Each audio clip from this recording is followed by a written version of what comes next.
There are prayers you may be praying right now, not because you are faithless, not because you are a bad person, but because no one ever warned you that some prayers were never going to be answered.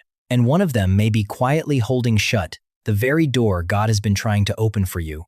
For years, maybe. I want to show you 6 of them. 6 prayers God will never answer and why, in almost every case, His silence is not rejection, it is mercy. But the last one, number 1, is the one almost every believer prays without ever realizing it. So stay with me, because we are going to get there together. There is a line in the book of Psalms that should stop all of us cold. If I had cherished sin in my heart, the Lord would not have listened. Sit with that for a moment. It means it is possible to pray, and to pray sincerely, with real tears, and still not be heard, not because God is far away, but because of what we are holding on to while we pray. So here is what I want you to carry through this whole video. God does not answer the words of your prayer. He answers the posture of your heart. You can say all the right things and still be asking for the wrong thing, in the wrong way, with the wrong heart. And when God says no to a prayer like that, He is not turning His back on you.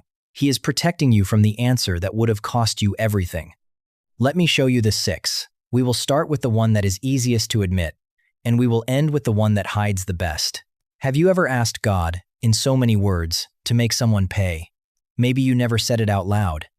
But in the quiet, late at night, after they hurt you, you prayed for them to feel exactly what you felt. You wanted God to be the one who finally made it fair.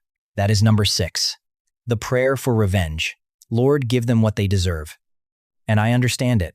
When someone wounds you deeply, that prayer feels like justice. It can even feel holy. But here is the turn. Jesus said, love your enemies, and pray for those who persecute you. Read that again? He did not say pray against them. He said pray for them. So when you hand God a prayer asking Him to curse someone, you are handing Him a prayer He already forbade you to pray. And listen to me carefully, the revenge prayer is the one prayer where being answered would hurt you the most. Because the same measure you ask God to use on them, He warned you, will be measured right back to you. So here is the fix. Stop praying for their punishment. Pray one sentence instead. Lord, deal with them however you choose, and heal the part of me that still wants to watch them suffer. Hand Him the gavel. You were never meant to carry it. That one is hard enough to admit. But number 5 is one you have almost certainly prayed this week and never suspected a thing. This next prayer sounds faithful. Listen closer though, because it is often just a shopping list with a Bible verse taped to the front. Number 5. The prayer with a hidden motive. Bless my plan, God. Open this door. Make this happen for me. There is nothing wrong with asking God to bless your plans unless the plan was never really about Him, unless underneath it is your pride, your comfort, your need to be seen, your hunger to win, and you never once stopped to ask whether it was His plan at all. Here is the turn, straight from the book of James. You ask and do not receive, because you ask with wrong motives to spend it on your own pleasures. Notice what that says. God is not ignoring the prayer. He is reading the motive underneath it. He hears the words, and He sees the want behind them. When God refuses a prayer like that, He is not withholding something good from you. He is refusing to fund the very thing that would pull you away from Him. So, change the prayer. Before you ask God to bless what you want, ask Him to weigh it. Stop praying, bless my plan, and start praying, show me yours, even if it costs me mine. And that brings us to number 4. Because there is a prayer that gets poisoned before it even leaves your mouth. I want to tell you about a woman. She prayed every single night, for 2 years, kneeling by the side of her bed, for God to heal something in her body, and every night, she felt nothing, no change. No relief, just the ceiling and the silence. She started to wonder if maybe God had simply stopped listening to her. Then one night, she admitted something to herself that she had been avoiding for a long time. Every time she folded her hands to pray, there was a name sitting in her chest like a closed fist. Her sister. Years of hurt she had rehearsed so many times she could recite it. She had been praying for healing with one hand open to God and the other hand clenched shut around an offense she would not put down. Her prayer had not failed. It had never gotten past the unforgiveness. That is number 4. The prayer you pray while you are still holding something against someone. And here is the turn, from the lips of Jesus Himself. When you stand praying, if you hold anything against anyone, forgive them so that your Father may forgive you. Hear the order in that. He puts forgiveness first. Before the answer, unforgiveness is not some small side issue you can deal with later. It is the clog in the pipe. You cannot ask God to pour His grace into a hand that is still squeezed shut around the thing someone did to you. So here is the fix, and the order is everything. Before the request, the release. Say the name out loud. Lord, I forgive them. I let it go. And then pray. You may find the answer had been waiting on the other side of that one sentence the entire time. Now stay with me. Because number 3 is a prayer God often does answer, just not the way you expect. He answers it with a question. Have you ever begged God to fix something He had already handed you the tools to fix? That is number 3. The prayer that asks God to do what He already told you to do.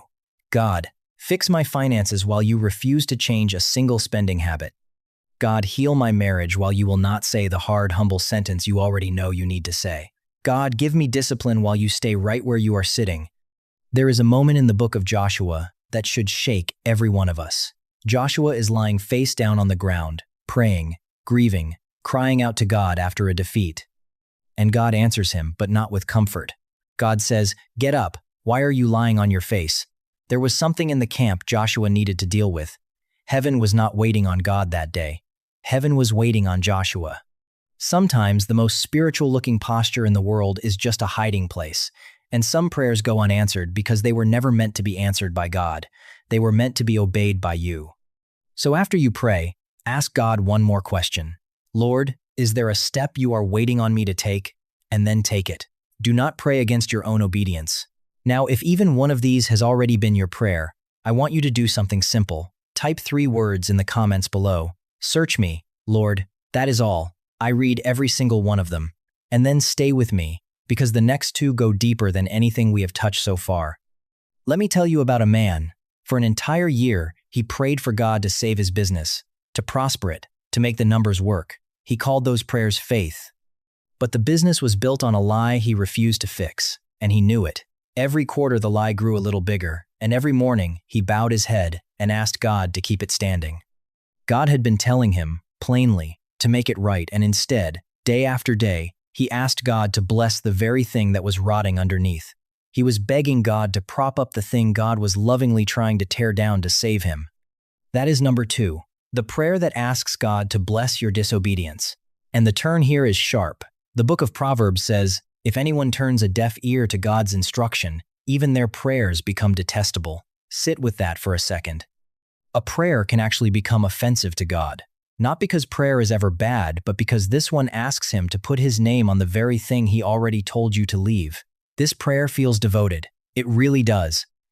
But it is rebellion with a worship song playing softly underneath it. And remember the woman from number 4, the one praying with her hand clenched shut? This is the same closed hand. It is just holding something different. She gripped an offense. He gripped a choice he did not want to give up. Same clenched fist. Same God, waiting for it to open. So stop asking God to bless the path. Ask Him instead for the courage to leave it. The unanswered prayer was the mercy all along. The open door you have been waiting and waiting for is sitting on the road you keep refusing to walk. And that brings us finally to number 1, the one I promised you at the very start, the one almost every believer is guilty of and almost no one will admit. Here it is. And this one hides the best of all of them, because it does not look like sin at all. It looks like reverence. Number 1, the prayer you pray without actually believing God will answer it. Picture it. You bow your head. You ask for the thing your heart aches for, but somewhere inside, you have already decided it is not going to happen. So you quietly add a phrase to soften the fall when it does not. If it is even your will, Lord. And sometimes that is real surrender. And it is one of the most beautiful prayers a person can pray. But other times, if you are truly honest with yourself, it is not surrender at all. It is an escape hatch, a polite, holy-sounding way of saying, I do not really think you will come through, so I will not let myself hope. Here is the turn, and it is a hard one to swallow. The book of James says when you ask, you must believe and not doubt. And the one who doubts should not expect to receive anything from the Lord. Read that slowly. The problem was never God's power. The problem was your expectation. A doubting prayer asks God to move while quietly betting that He will not. And here is why this one is number 1. Because it is the root underneath every single prayer we have talked about tonight. The revenge prayer, the selfish prayer, the unforgiving prayer, the passive prayer, the disobedient prayer. Every one of them is a heart asking God to change everything around it except itself. Every one of them, at the very bottom, is a quiet refusal to truly trust Him. And God does not answer the words you say, He answers the heart that says them. So here is the fix. And it might just be the most honest prayer you will ever pray. Stop hiding your doubt inside a humble-sounding phrase. Bring it to Him directly, exactly as it is. Lord, I believe, help my unbelief. Because faith was never the absence of doubt. Faith is choosing to ask anyway, and to mean it. So there they are, all 6. And you might think, now, that we are done. We are not. Because there is one prayer more dangerous than all 6 of these combined, and it is the prayer you have already decided not to pray at all. Think about it. Every prayer on this list, as wrong as it was, can still be corrected. You can forgive, you can change the motive, you can stand up and obey, you can believe again. A wrong prayer is always fixable. But the prayer you never bring to God, the request you swallowed, because you decided, long ago, that He was not listening to you anyway, that one can never be answered, because it was never asked. The most dangerous thing is not praying the wrong way. It is the slow, quiet silence of a person who simply stopped expecting God to answer, and so, little by little, stopped coming to Him at all. Do not let that be you. And now hear me, because this part matters more than all the rest. None of these prayers mean God loves you any less. Not one of them. He knows you prayed them from pain, from habit, from fear, not from rebellion. He understands the heart behind every word you have ever spoken to Him. The point of all this was never to make you feel guilty. The point is that now you know better, and now you can pray better. Remember where we started. If I had cherished sin in my heart, the Lord would not have listened. But the moment you open that clenched hand, the very moment you let it go, you are going to find that He was already leaning in, already listening, already waiting. So let me leave you with 3 things tonight. First, the truth. God's silence is almost never rejection. Second, what that means for you.